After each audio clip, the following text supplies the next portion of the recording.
নমস্কার বন্ধুরা, রুচির কিচেনে সবাইকে স্বাগত জানাই। আজ নিয়ে এসেছি সম্পূর্ণ নিরামিষ আলু বেগুনের নিরামিষ তরকারি।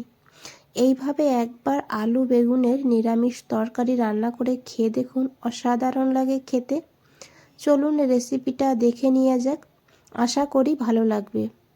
এখানে দেখুন আমি 200 গ্রাম বেগুন নিয়েছি। ছোট বেগুন নিয়েছি, তবে আপনারা চাইলে বড় বেগুন বা কালো বেগুন দিয়েও রান্নাটা করতে পারবেন। বেগুনটাকে এইভাবে লম্বা লম্বা করে কেটে নিয়েছি। দেখুন এখানে আমি বেগুনের সঙ্গে নিয়েছি দুটো আলু। আলুটাকেও কিন্তু এইভাবে বেগুনের মতন করেই কেটে নেব, লম্বা লম্বা করে আর একটু পাতলা করে। এখন এই আলু আর বেগুনটাকে খুব ভালো করে ধুয়ে নিতে হবে। এখানে বন্ধুরা আলু বেগুন দেখুন ধুয়ে নিয়েছি, আর দেখুন কিভাবে আমি সবজিগুলো কেটেছি। এদিকে একটা কড়াই বসিয়ে দিয়েছি, কড়াইটাকে ভালো করে গরম করে নিতে হবে। তারপরে গ্যাসের ফ্লেমটা একদম লোতে করে দিতে হবে। তারপরে এখানে দিতে হবে 2 চামচ মতন চীনা বাদাম। বাদামটাকে এইভাবেই ভেজে নিতে হবে, তবে একদম কালো করে ফেলবো না, তাহলে তেতো হয়ে যাবে। তো দেখুন বন্ধুরা, এইভাবে বাদামটাকে ভেজে নেবেন। তারপরে এখানে দিতে হবে গোলমরিচ। এখানে আমি 7-8টা গোলমরিচ দিয়েছি, আর তার সঙ্গে 1/2 চামচ গোটা জিরা। এখন এগুলোকে একটু ভালো করে নাড়াচাড়া করে মিশিয়ে নেব। কড়াইটা যেহেতু গরম আছে, এই গরমেই কিন্তু ভাজা হয়ে যাবে। আর এরপরে দিয়েছি এখানে 1 চামচ পোস্ত। এখানে আপনারা পোস্তর পরিবর্তে এখানে আপনারা সাদা তিল নিতে পারেন 1 চামচ। আর এখন দেখুন পোস্তটাকে দিয়েও একটু নাড়াচাড়া করে আমি এগুলোকে তুলে নিয়েছি। এখন ঠান্ডা করে নিতে হবে। এই কড়াইতে দিয়েছি 2 চামচ সর্ষের তেল। রান্নাটা আমি সর্ষের তেলে করেছি, তবে আপনারা চাইলে সাদা তেলেও করতে পারবেন। এখানে বন্ধুরা সর্ষের তেলে করলেই রান্নাটা বেশি ভালো হবে।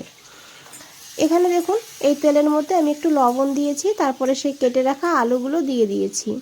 আলুটাকে একটু নাড়াচাড়া করে মিশিয়ে নিয়েছি। এখন দিয়েছি এখানে সামান্য একটু হলুদের গুঁড়ো। হলুদটাকে দিয়ে এখন আলুটাকে ভালো করে লাল লাল করে ভেজে নেব। আলুটা যেন 50% সিদ্ধ হয়ে যায়, সেইভাবে আলুটাকে ভেজে নেবেন।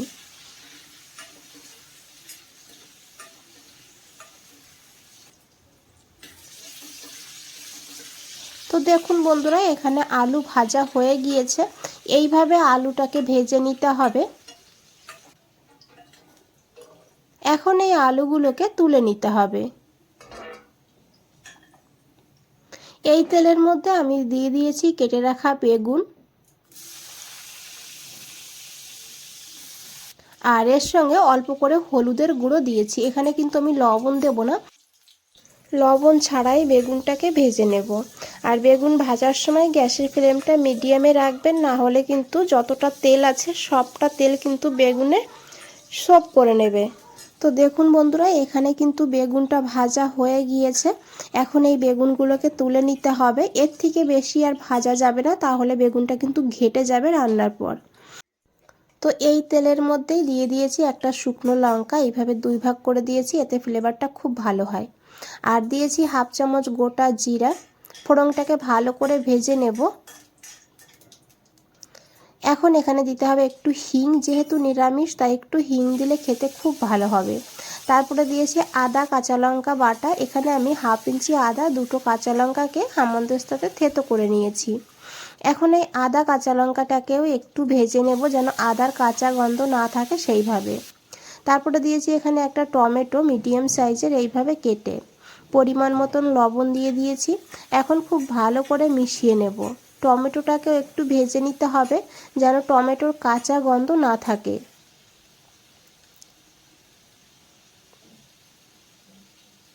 তারপরে এখানে দিয়েছি 1/2 চামচ হলুদের গুঁড়ো, 1/2 চামচ কাশ্মীরি লঙ্কার গুঁড়ো। এতে কালারটা ভালো হবে, ঝাল হবে না।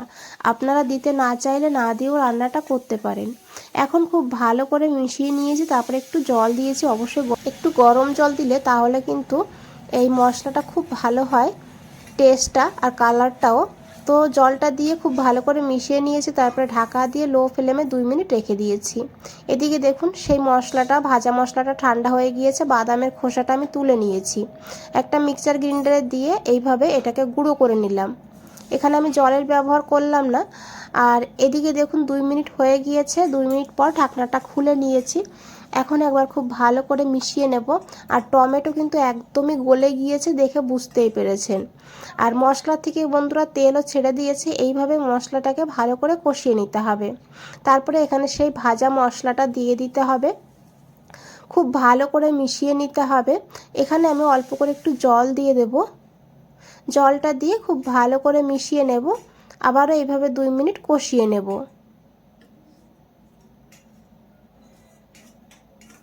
এইভাবে বন্ধুরা একবার হলেও রান্না করে খেয়ে দেখুন, অসাধারণ লাগে খেতে।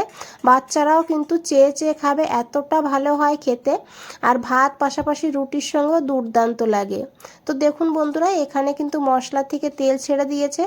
এখন এখানে সেই ভেজে রাখা আলুগুলো দিয়ে দিতে হবে। খুব ভালো করে মশলার সঙ্গে কিছু সময় এইভাবে কষিয়ে নিতে হবে।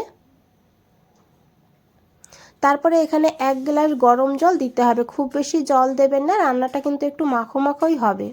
জলটা দিয়ে খুব ভালো করে মিশিয়ে নিয়েছি।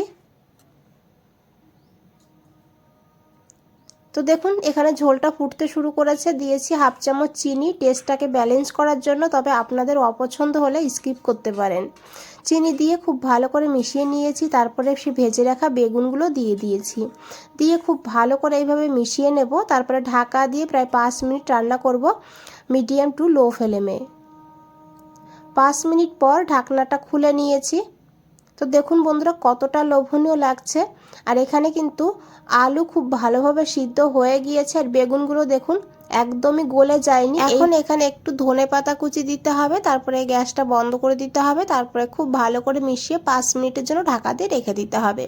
বন্ধুরা এখানে একটা কথা বলে রাখি, যদি রেসিপিটা দেখে ভালো লেগে থাকে একটা লাইক করে দেবেন, চ্যানেলটাকে সাবস্ক্রাইব করে পাশে থাকবেন। ফেসবুক থেকে দেখলে পেজটাকে ফলো করে দেবেন।